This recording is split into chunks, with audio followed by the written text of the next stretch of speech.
Well, the gospel is the message about what God has done in history. So the gospel at its heart is a message about Jesus, God's Son, how he came into the world, the miracles that he performed that accredited him, and his death on the cross, and then his resurrection and ascension. So the gospel is fundamentally a message about what God has done. It's about real, historical, objective events. That gives us confidence that the gospel is true, and true for every generation and for every time.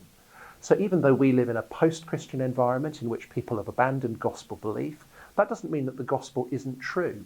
And in previous times in history, there have been times when people have abandoned the gospel before. There have been times when people never knew the gospel. The truth of the gospel is not dependent on what people in society think about it, because it's about what God has done.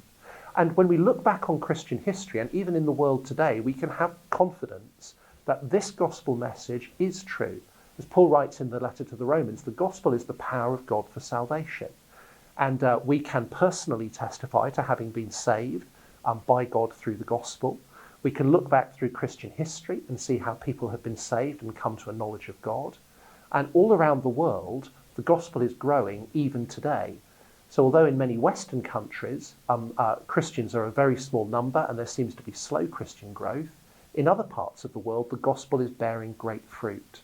So we have good reasons for having confidence that the gospel is true and that the gospel works.